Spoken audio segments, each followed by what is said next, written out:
and welcome to Tanime's anime review number 37. I got a lot of suggestions as to what to draw on my wall. Most of them were Sebastian. You guys know me so well, and I would adore to have him all over my walls. I, however, am not a good enough artist to draw that sex on legs, I mean man, and do it justice. So I have decided not to put Sebastian on my wall. But he spends so much time in my dreams that it's okay.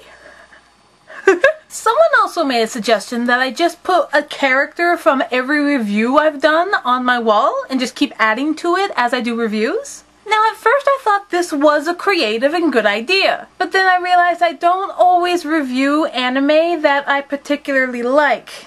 And I don't really want to put characters from something I don't like on my wall. So I'm not sure that one's gonna work out. Another suggestion though that I really did like was a Studio Ghibli collage.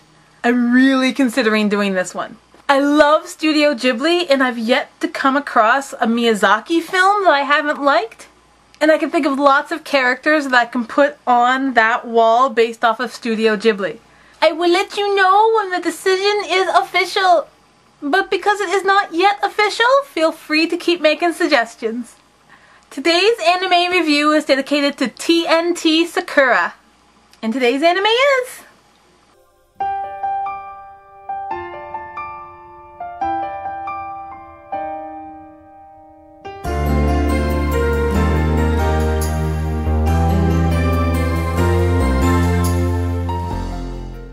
Ayashi no Ceres. This anime is a prime example of a great idea that gets rushed. This anime was first released on April 20th of 2000 and finished on September 28th of 2000, running for 24 episodes. This anime actually makes me want to go and read the manga to it, solely because you're kind of left with the feeling that you missed something. This anime is about a set of twins named Aya and Aki. They go to their grandfather's on their 16th birthday, but what they don't realize is this is really a test to find out whether they have angel blood in them. The whole story is actually based off of a legend.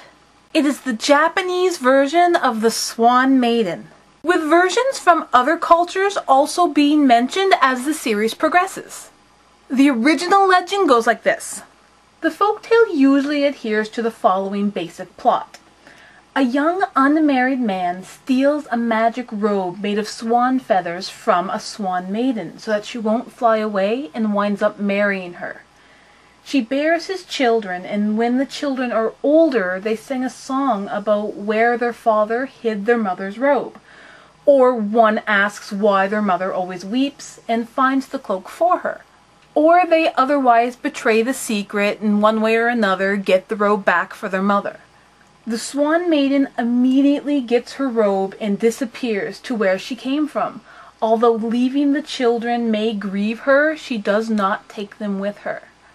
Now this is a common folktale from across the world, but the animal version tends to differ. In the Italian fairy tale, the dove girl, the animal is a dove. There are the Orcadians that alternate between a seal and human form. A Croatian tale features a she-wolf. In Africa, the same is shown through buffalo maidens. In East Asia, it is also known where maidens transform through various bird species. In the Japanese legend of the Hagoromo, it is a heavenly spirit, or tennin, whose robe is stolen. And this is the legend that this anime runs with. This legend has also produced many other works of fiction. Some of the more notable would be the world-famous ballet Swan Lake, or the animated movie The Swan Princess. Both altered to fit the ideals of the recreator, but both based off of the legend. I just love old legends like this, and I can't help but get swept away in them. I just find them all so interesting. Now, how this plays into our anime is that Aya and Aki are descendants from the legend. Aya has the celestial blood and is a direct descendant of Ceres, which is the name of the angel that descended and had her robe stolen. Her twin brother Aki has the blood of Ceres' husband, which is also the man that stole her robe. The Mikage family will kill the girls that have the angel blood that manifests within them. But Aya escapes her execution when her father refuses to kill her and is killed trying to protect her. This unleashes Aya's true power, and she is able to escape with the help of a man named Toya. Here's a confusing fellow. He's working both sides. He has no memory and doesn't know who he is other than his name. He works for the Mikage family with a promise that they will someday be able to return his memories. He helps protect Aki, which the family does hold in high regard because he has the blood of the husband who originally stole the robe. But he also protects Aya because he is in love with her. Now, let me just say that this is an epic story. It's violent, and if somebody gets shot, you watch them get shot.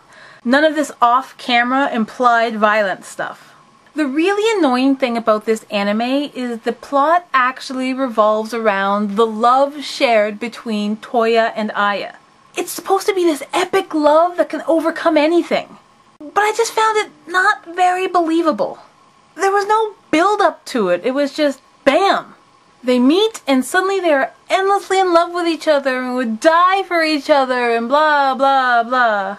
Now don't get me wrong, I am a hopeless romantic.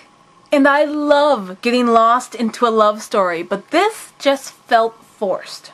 Another rather annoying thing about this is that I find that it jumps around a lot. More than once I would start an episode and feel like I missed an episode between this one and the last one I just watched. Because when the episode starts, I have no idea what's going on. And it never really explains it either. It just kind of gives you this half-assed reason and expects you to go with it. It made it really hard to get attached to the story because you never really knew where you were in the story. They had an epic plot, just poor execution. I don't regret watching this anime, but I am a little disappointed. That being said, it's still worth the watch. It kind of feels like a rushed Fushigi Yugi, where the importance between the love between the characters is just that. It's important. Fushigi Yugi, though, had enough episodes to really portray the love between the characters, where Ayashi no Ceres didn't. They just kind of tossed it at you and expected you to take it at face value. Overall, I did enjoy the series, but was very confused while watching it and disappointed in how they told the story.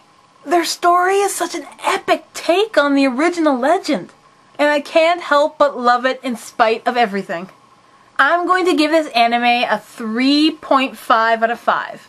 The confusing jumps within the story is what brought the score down, but the legend aspect had me hooked. And it was the legend aspect that made me teeter onto the more liking side of the fence. If you liked this anime, you'll also like Fushigi Yugi, XTV, and Angel Sanctuary. Hope you enjoyed and thanks for watching! Oh, and just a reminder, all of my reviews are based off of my own personal opinion. I am aware that that opinion will clash with others.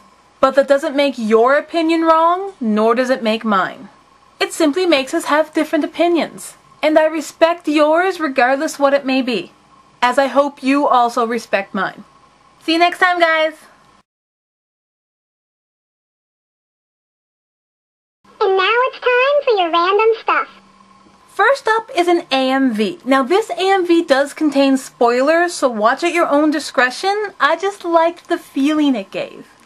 Next up is someone playing Scarlet from Ayashi no Ceres on the piano. I love the piano and they did a good job of this, so I hope you guys will check this one out. And this last one I kind of feel like I'm cheating with, but I'm going to use it anyway. This is a group cosplay dance. I just like it when people dance in unison. And every cosplayer on the stage is in a different cosplay, but there is someone cosplayed as Aya from Ayashi no Ceres. So it totally counts. Anything else will be in the underbar like always.